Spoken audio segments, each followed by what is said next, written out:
માં, મમ્મા, મમ્મી, મો કેટલું બોલાવીશ. અરે મારી સાઈ માં, આ જગતજનની જગદંબા અને આ મારી કુળદેવી હિંગળાજમાં. આપણે તો માં એટલે માં, આપણી ભારત ભૂમિને પણ માં કહીએ છીએ. કેટલી માં, એમના ખોળે આપણે રમીએ છીએ. ગાયોને પણ આપણે માં તરીકે પુકારીએ છીએ. 33 કરોડ દેવી દેવતાઓનો જ્યાં વ્યાસ છે, એવી આ ગાય માતાને પણ આપણે માં કહીને બોલાવીએ છીએ. આવું કોઈ કન્ટ્રી વાળા કહે છે કે આ અમારી માં છે?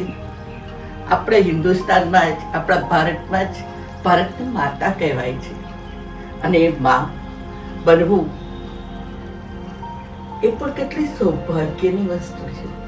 જે બાળકોને પોતાની માં ના હોય તો એ કેવા તડપતા હોય છે માં વગર, એ તો જેને માં ના હોય તેને જ ખબર છે. એકવાર ગુરુવાર હતો, અહીંયા બધા ભક્તો ભેગા થયેલા હતા. બધી દીકરીઓ આવીને મને વળગી પડી. એક ભજન ગવાઈ રહ્યું હતું જે તમે બધાએ સાંભળેલું જ છે.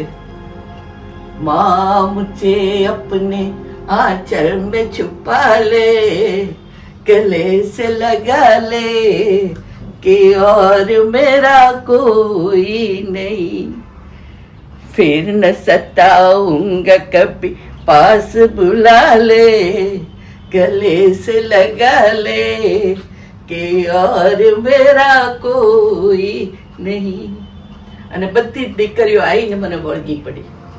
તો બાબા રહી જાય, એ પણ એક દીકરીમાં પ્રગટ થઈ ગયા અને બોલ એવા વળગ્યા કે એનામાં પ્રગટ થઈને કે માં, હું તારો બાળક નહીં.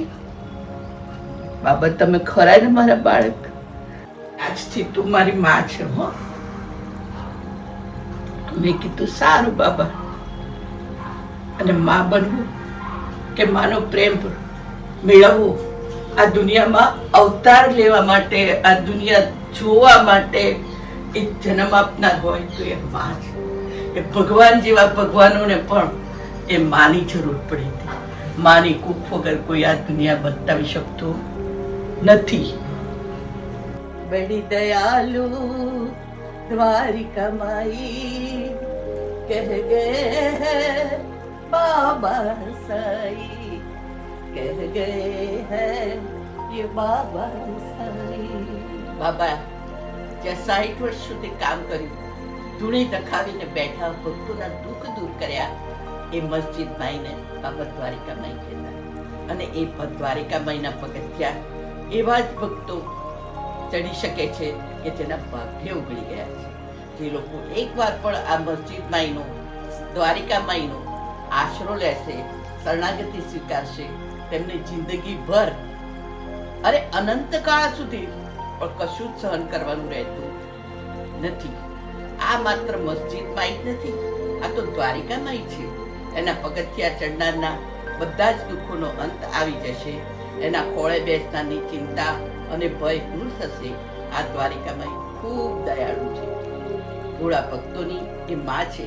એકવાર જે એના ખોળે બેસશે, તેના સર્વ સંકટોનો અંત આવી જશે અને સર્વ પ્રકારે સુખી થશે. ये बड़ी दयालु द्वारिका माई कह गए हैं बाबा साई, कह गए हैं, कह गए हैं बाबा साई.